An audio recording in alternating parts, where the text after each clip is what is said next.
नमस्कार क्लास। आज के इस मजेदार साइंस एक्सप्लेनर में आप सभी का बहुत बहुत स्वागत है।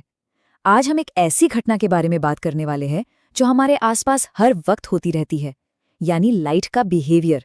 एक साइंस टीचर होने के नाते सच कहूं तो ये मेरा एकदम फेवरेट टॉपिक है, क्योंकि ये वाकई हमें दुनिया को एक बिल्कुल नए नजरिए से देखने का मौका देता है। तो चलिए बिना किसी देरी के लाइट के इस रोमांचक सफर की शुरुआत करते हैं। आगे बढ़ने से पहले एक बहुत ही दिलचस्प सवाल पर जरा सोचिए। क्या लाइट हमेशा एक बिल्कुल सीधी लाइन में ही ट्रैवल करती है या फिर ये कभी मुड़ भी सकती है? बचपन से हमने यही सुना है कि प्रकाश हमेशा सीधा चलता है, राइट? लेकिन क्या ये पूरी सच्चाई है? सोचिए क्या होगा जब लाइट एक बिल्कुल नई जगह या किसी नए मीडियम में एंटर करे। ये सवाल सच में हमारे रोजमर्रा के अंदाजों को चैलेंज करता है और आज हम इसी राज से पर्दा उठाने वाले हैं। तो आज के इस लेसन में हम एग्जैक्टली क्या कवर करने वाले हैं? बहुत सिंपल है।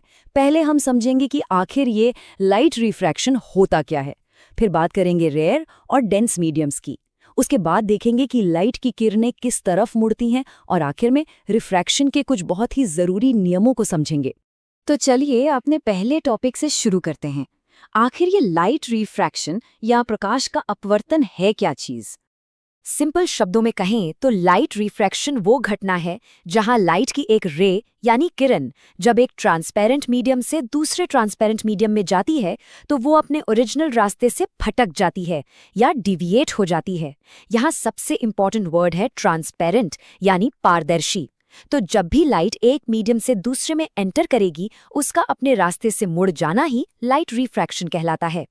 क्लास, ये कोई मैजिक नहीं है, ये प्योर साइंस है। अब सवाल ये उठता है कि लाइट आखिर मुड़ती क्यों है? इसके पीछे का मेन इंजन क्या है? चलिए समझते हैं इन मीडियम्स को, रेयर और डेंस। देखिए, मीडियम्स मेनली दो तरह के होते हैं। एक तरफ है रेयर मीडियम यानी विरल माध्यम, जैसे कि हवा। इसकी सबसे बड़ी खासियत ये है कि यहाँ लाइट की स्पीड बहुत ज़्यादा होती है, लाइट बिल्कुल फ्री होकर तेज़ी से भागती है। दूसरी तरफ है डेंस मीडियम यानी सघन माध्यम, जैसे कि पानी या कांच। यहाँ आते ही लाइट की स्पीड अचानक से कम हो जाती है और क्लास, लाइट की स्पीड में आने वाला यही भारी बदलाव ही वो मेन रीजन है जिसकी वजह से किरणें अपना रास्ता बदल लेती हैं। स्पीड का लॉजिक तो हम समझ गए, पर अब एक बहुत ही लॉजिकल स्टेप आता है। ये किरणें आखिर मुड़ती किस तरफ हैं? इनकी डायरेक्शन कैसे तय होती है? ये मुड़ने की डायरेक्शन ना बिल्कुल एक टू वे स्ट्रीट की तरह है। ध्यान से सुनिएगा।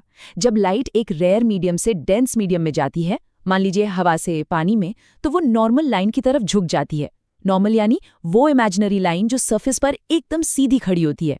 लेकिन इसका उल्टा सोचिए, जब लाइट किसी डेंस मीडियम से रेयर मीडियम में वापस आती है, जैसे कांच से बाहर हवा में, तो वो उस नॉर्मल लाइन से दूर हट जाती है।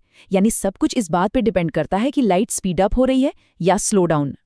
इन सब अमेजिंग ऑब्जर्वेशंस को हम कुछ सख्त साइंटिफिक रूल्स में बांध सकते हैं। तो आइए बात करते हैं रिफ्रैक्शन के कुछ बहुत ही इंपॉर्टेंट लॉज के बारे में। रिफ्रैक्शन की ये पूरी घटना मुख्य रूप से दो नियमों पर टिकी है।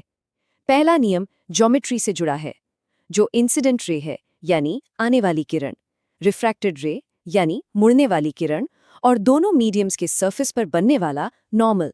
ये तीनों के तीनों हमेशा एग्जैक्टली एक ही प्लेन में होते हैं, एक ही फ्लैट सरफेस पर। और जो दूसरा नियम है वो एंगल्स के एक स्पेसिफिक रेशियो को डिफाइन करता है। और ये हमारे आज के इस सेशन का सबसे बड़ा रिवील है, स्नेल्स लॉ। ये नियम कहता है कि एंगल ऑफ इंसिडेंस का साइन यानी साइन आई और एंगल ऑफ रिफ्रैक्शन का साइन यानी साइन आर, इन दोनों का रेशियो हमेशा एक कांस्टेंट होता है, एक स्थिर अंक। ये सिर्फ रटने वाली डेफिनेशन नहीं है, ये इस यूनिवर्स का एक बहुत ही प्रिसाइज मैथमेटिकल रूल है जो स्ट्रिक्टली तय करता है कि लाइट एग्जैक्टली कितना मुड़ेगी। अगर इसे मैथ के फॉर्म में सोचें तो इक्वेशन बनती है sine I divided by sine R is equal to a constant. Sine I upon sine R is equal to constant. इस सिंपल से फॉर्मूले को अपने दिमाग में बिल्कुल लॉक कर लीजिए। यही वो एग्जैक्ट इक्वेशन है जो रिफ्रैक्शन के मैजिक को प्रैक्टिकली प्रूव करती है। लाइट जब भी किसी ट्रांसपेरेंट सरफेस से गुजरेगी तो बिना किसी एक्सेप्शन के वो इस फॉर्मूले को फॉलो करेगी ही करेगी। तो क्लास खत्म करने से पहले दिमाग के लिए एक छोटा सा होमवर्क। एक बहुत ही इंटरेस्टिंग सवाल पर विचार कीजिए। लाइट का ये लगातार मुड़ना रोजाना हमारी आसपास की दुनिया को कैसा रूप देता है। हवा, पानी और कांच के बीच लाइट के इसी तरह मुड़ने की वजह से ही आज हम दुनिया को वैसा देख पाते हैं जैसी वो है। उम्मीद है कि आज के इस एक्सप्लेनर से रिफ्रैक्शन का ये कॉन्सेप्ट बिल्कुल क्लियर हो गया होगा। अगली बार जब भी लाइट किसी पानी के ग्लास या खिड़की के कांच से गुजरती हुई दिखे तो याद रखेगा वहां चुपचाप स्नेल्स लॉ अपना